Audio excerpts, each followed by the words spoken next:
Iconic groups in anime, one of the key backbones of the shonen genre. Groups of powerful characters that come together all under the same cause, trying to achieve the same thing. Whether they be the good guys, the bad guys, or morally gray anti-heroes, a grouping of some of our favorite characters is never a bad thing. But these groups, regardless of where they fall in their morals, can be composed of a bunch of different types of people. You can have anime groups that are families, like the Zoldyck family. Anime groups that are assassins, like Night Raid and Akame ga Kill. Or anime groups that are just a bunch of kids that graduated from the Ninja Academy at the same time, like the Konoha 13. But even though anime groups can be good guys or bad guys or be composed of entirely different kinds of people, there is one commonality amongst all anime groups, and that is, people will always wonder what the hierarchy of that group is. Is the leader the strongest person? If the leader isn't the strongest person, who is the strongest person? Who's the weakest person? Who has the coolest ability? So on and so forth. Now, the more iconic an anime group, the more people are going to have this conversation, as to this day, there's still an incredibly active discourse about every single member of the Akatsuki and where they fall in relation in terms of power to each other. And while Naruto probably has more iconic anime groups than any other anime in existence, that doesn't mean that other anime don't get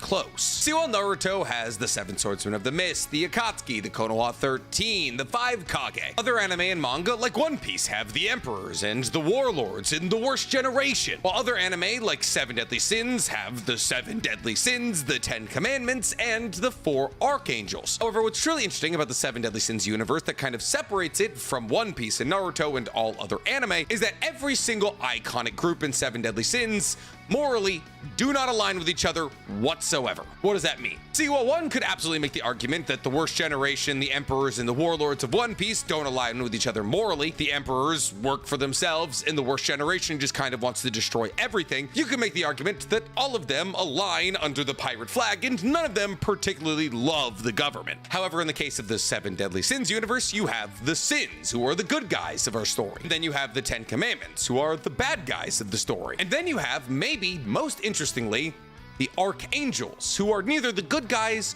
or the bad guys. But before we get into all that, guys, today we got to talk about our favorite recurring sponsor to the page, Bespoke Post. Bespoke Post is a monthly membership club delivering you a package of awesome every month. Now, in this box of awesome, you can get top shelf goods from underrated brands, which sounds expensive, I know, but Bespoke Post is free to join and you can skip any month you want to. 90% of the products come from small brands, many of which are based right here in the US, like this Terra knife that comes in the Terra box that's made by Bare Bones right in Salt Lake City. Now, the best part about Bespoke Post is that every single month they introduce you to a myriad of new and awesome products. And Bespoke Post can help you figure out what you're gonna get every single month by filling out a quiz telling them what you're interested in. On top of this, every box of awesome has around $70 worth of goods in it, all while costing you a fraction of that price. But randomized services can be a bit stressful, which is why Bespoke Post lets you preview what's coming in your box every single month. And if you don't like what's on its way to you, you can swap boxes or cancel the month altogether, all with no charge. See, my two favorite boxes I've ever received are my Terra box, which came with this field knife, a detox scrub bar, and an Audubon bird call. And my new favorite box is the field box, which comes with a slingshot, eco ammo seed balls, a hand saw, and moisturizing hand salve, which I guess I'm gonna be needing after all that firewood I'm chopping with my brand new hand saw. See, I grew up loving slingshots, but I never loved the fact that sometimes you lose the pellets you're using and they last forever, which is why I'm so happy that Bespoke Post introduced me to the eco bullets. Now, if I lose some ammo, I'm planting wildflowers. Now listen, these small brand top shelf products are incredible. I've used this knife as a trowel, as a can opener, as a way to threaten Danny on my podcast. But maybe most importantly, when I need to open up boxes or cut off tags at my desk, I got this right here. So what are you guys waiting on? To get 20% off your first box of awesome, click the link in my description and enter code TWC20 at checkout, or go to bespokepost.com/TW20 for 20% off your first order today. It's never too late to get some incredibly cool stuff in your life. See, one would believe if you've ever encountered or interacted with any Judeo-Christian ideology that the Archangels would be the good guys. However, when you consider the fact that the good guys of the story are called the Seven Deadly Sins, it's pretty easy to see from the get-go that we're not conforming to Judeo-Christian ideologies. And thus, interestingly, the Archangels believe themselves to be the good guys of the story, but usually act in a way that's relatively villainous. And because of this, I find the Archangels on both an individual level and on a group level one of the most complex and interesting things in 7 Deadly Sins, which is why today I want to do an entire video about them. And while I would love to do a deep dive into how 7 Deadly Sins subverts the tropes of Judeo-Christian ideology, I know why you clicked. You want to know how hard they punchy. So I'm gonna do what I always do. I'm gonna give you what you want while sprinkling in what I want. And that way, not only will you learn how hard they punchy, but also maybe a thing or two about the outside world. Who knows? I might just dedicate myself to learning how hard they punchy myself. That's the entirety of my script. We're freeballing. So with no further ado, let's get into the Archangels, ranked and explained. But before we get to ranking or explaining anything, guys, please, for me, like this video, subscribe to the page, and hit that noti bell. And oh, what's this? Otaku's Anonymous, the legendary anime-focused podcast that I run every week with Danny Mata, where we tell you about everything that's going on in anime this week. That's available on YouTube, Spotify, and Apple Podcasts. Following is free, and to every person who subscribes, I give a little kiss to. But wait, this walking plug for my podcast is also a walking plug for my merch store, because that's right, ladies and gentlemen, you too can own merch this cool. See, this sweatshirt's a whole lot more than just a walking billboard for my podcast. It also perfectly displays to the world on your back that you're a member of the anti-Sasuke Naruto gang. But there's so much more than just that in my merch store. There's some of the greatest anime sweatshirts, t-shirts, and sticker packs known to man. So get in there. I showered. That was gross. So the Archangels. When it comes down to iconic groups in 7 Deadly Sins, unfortunately, they have the least screen time. Though ironically, in a way, they hold more weight to the story than the 10 Commandments. Well, it may not be exactly true, but they hold close to an equal amount of importance as the 10 Commandments. And that's because for all intents and purposes, they kind of are the 10 Commandments. See, the Archangels were all created by the Supreme Deity, who is the counter to the Demon King. The Archangels were 4 members from the Goddess class, who the Supreme Deity trusted enough to bless with a grace. And those graces all came in the form of control over a certain part of nature. Now, grace works a little bit differently than a commandment, as grace is never explicitly stated to require the Supreme Deity to split up its power to give a power to somebody else. However, in the case of the commandments, the Demon King had to split 50% of its power into 10 equal parts and give those to 10 demons it trusted. So technically, we can't sit here and say that every single member of the Archangels has roughly 12% of the Supreme Deity's power. And even if hypothetically the Archangels were made using 50% of the Supreme Deity's power, the 10 Commandments have shown us that even though the commandments are made equally, that is, that every commandment given to a demon is 5% of the Demon King's power, the 10 Commandments are not made equally, as there is a massive disparity between the weakest commandment and the strongest. And the Archangels are also no exception to that rule, as the weakest Archangel is substantially weaker than the strongest Archangel. But enough beating around the bush, let's get to that weakest Archangel, because coming up in our number 4 spot, we have Sariel. Now, to be the weakest out of the Archangels really isn't all that bad, as being the weakest out of all of the Archangels still makes you stronger than a majority of the 10 Commandments, as the Archangels and the 10 Commandments are roughly equal in power, though the Archangels are much lesser in number. Now, Sariel is over 5,000 years old and has played a huge part in the 7 Deadly Sins history, with one of his biggest and most important roles being one of the leaders of Stigma, which was the alliance between the Fairy Clan, the Goddess Clan, and the Giants Clan to destroy the Demon Clan. Now, while the Goddess Clan might be a little morally ambiguous, Sariel is actually a really good person. Now, Sariel does look down on the Demon Clan, but that's because they've been perpetual enemies for 5,000 years. However, when Elizabeth told Sariel that she wanted to find a way to coexist with demons, Sariel actually went against the orders of Ludociel, who is the leader of the 4 Archangels, in order to try to return Darriere and Monspeed back to their original forms. On top of this, even though Sariel, for the majority of the show, needed a body to battle with, and therefore he took over Solaceed's body, he made sure to make sure that Solaceed was fine after he left their body. But there's a lot more going on to Sariel than just the fact that he's kind of a good guy. See, like I stated, Sariel is the weakest out of all of the Archangels, still makes him stronger than the majority of the people in this story. In fact, in the beginning of the Holy War that happened 3,000 years before the events of 7 Deadly Sins, Sariel and Tarmiel were able to use something known as the Omega Arc in a battle against all demons. And this one move, this one momentous blast of the Omega Arc was able to kill all demons that weren't the 10 Commandments. And thus the battle between the Archangels and the 10 Commandments began. And in this battle, we truly begin to understand just how powerful Sariel is, as Sariel is not only able to tank Monspeed's Goku Encho, but also able to speed blitz Monspeed, one of the fastest characters in the universe, cutting his arm. After this, Sariel shows off his incredible durability when he takes a blow from Fraudrin at his full size, size, who obviously is the weakest out of all the 10 commandments and is technically just a stand-in for Gother, but still, taking a blow from his full size is kind of impressive. But Sariel wasn't done. He once again speed blitz Monspeed, cutting him in half, and takes a blow from Derriere, one of the strongest physically members of the 10 commandments. In fact, the combination of Sariel and Tarmiel is enough that both Derriere and Monspeed have to take on their intra-transformations. However, even though in that moment Ludociel was trying to get Sariel and Tarmiel to kill Monspeed and Derriere, Sariel and Tarmiel took it upon themselves to try to return the 10 commandments back to their original forms, and also in that moment managed to give up their own physical bodies to seal away the demon clan. Now obviously after this, Sariel's soul entered a loot, specifically Solaceed's loot, and in exchange for Solaceed letting Sariel use their body whenever he needed to fight, he would cure Solaceed's deadly illness. However, just because Sariel is nice doesn't mean that things always go his way. See, in the new Holy War arc, Sariel and Tarmiel found themselves in a battle against Estarossa, who they claimed they were going to defeat in order to avenge Mael's death 3,000 years ago. However, Estarossa cuts them down rather easily, and as they're falling down towards the earth, blackness slowly encompassing the entirety of their body, they fuse, and Sariel and Tarmiel continue to battle against Estarossa until he absorbs his third commandment, at which point he beats them to the point that they retreat, until the Archangels eventually recover their lost memories, and it's at that point that Sariel and Tarmiel realize that Estarossa is actually Mael, the brother they thought they lost 3,000 years ago. However, it's at this point that Sariel truly depicts that he may be the best amongst the Archangels, as when Mael's identity is revealed, instead of trying to back up Mael, Sariel tells Tarmiel that they need to back up the sins. However, in this battle against Mael, Sariel's abilities are tainted through the power of the commandments, and eventually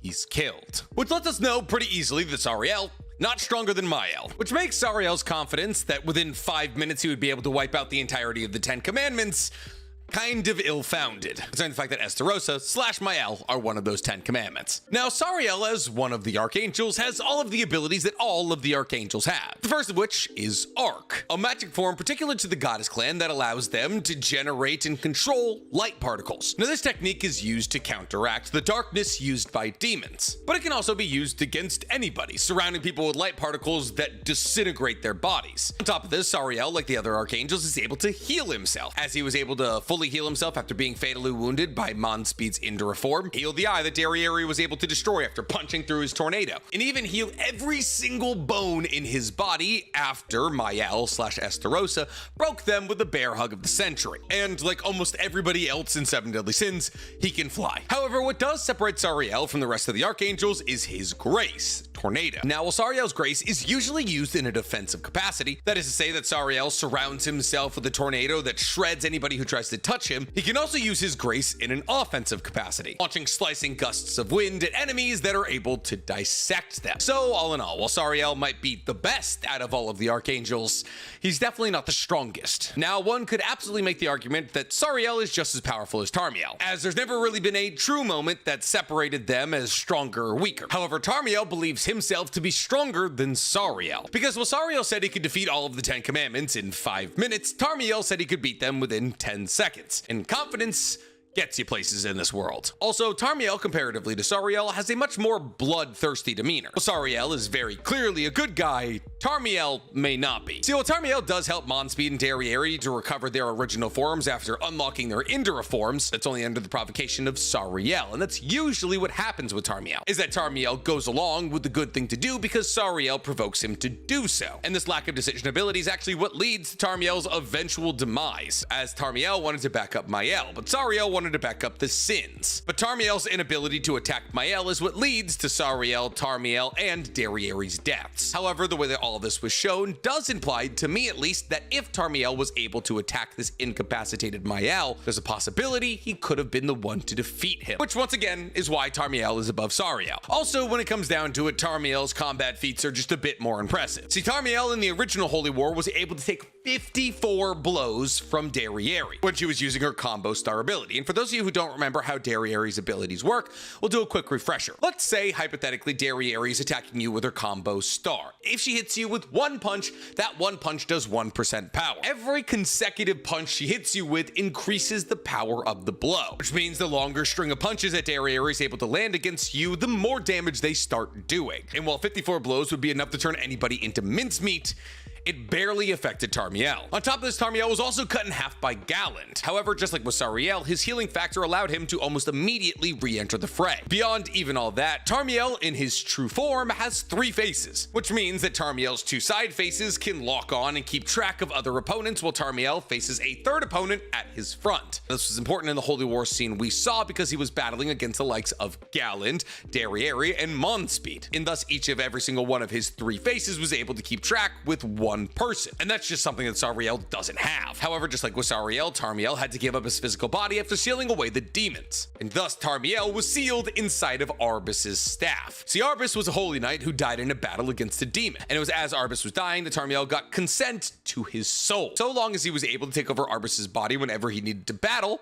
he would revive Arbus. Now, Tarmiel and Sariel are pretty much inseparable when it comes to plot points. Tarmiel, just like Sariel, battled against Estarossa/Mael, and after Estarossa took on 3 commandments and everybody got their memories back and it was revealed that Estarossa was Mael, Tarmiel found himself outmatched and unable to attack his brother. However, through the power of Tarmiel's grace, he was able to hang in a battle against this version of Mael/Estarossa, as Sariel and Tarmiel, through the power of their tornado and ocean graces, are able to trap what they believe to be Estarossa in a separate dimension. However, the reason that they did this is because they didn't realize that that was Mael, and Mael is strong enough to break out of that dimension. And thus Tarmiel dies in the same way that Sariel dies, right alongside Derriere. Tarmiel, just like Sariel, has the 3 abilities that all archangels have: Arc, Healing, and Flight, with the separation between the 2 of them being his grace.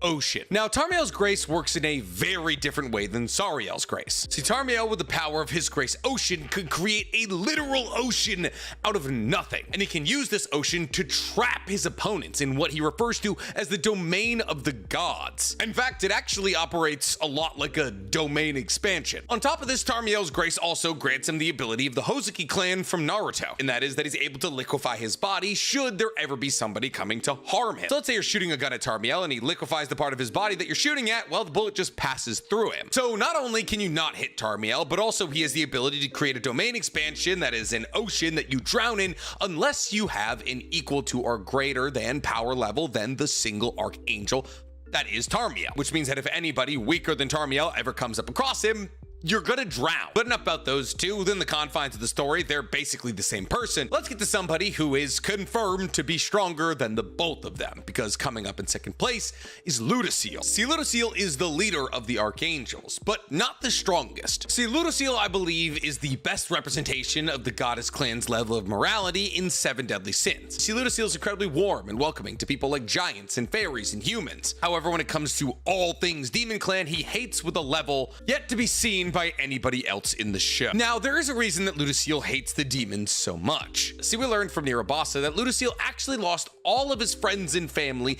in the pursuit of Stigma's goal. That is to say that he, as one of the leaders of Stigma, lost everybody that he cared about in order to seal away the Demon Clan. However, this kind of leads to an issue with Ludociel down the line, as Ludociel is incredibly caring about his little brother Mael, but also hates all demons. This leads to a massive split in how he's going to deal with Mael becoming a demon down the line. Now, Ludociel unfortunately didn't manifest into anybody's item, as he himself was sealed away in a druid altar for almost 3,000 years. And maybe that's for the best, because it did take Gloxina and Droll, the original fairy and giant kings, to stop him from killing Monspeed and Derriere while they were in a vulnerable, weakened state after returning to their original forms after using their Indra forms. And while one might say, oh, he was able to be held back by Droll and Gloxina, held back isn't necessarily the correct word. It's just that they were able to give Derriere and Monspeed enough time to recover so they could get out. See, Ludociel is probably stronger than Droll and Gloxina, as when King and Diane were in both Gloxinia and Droll's body, just Ludociel's sheer presence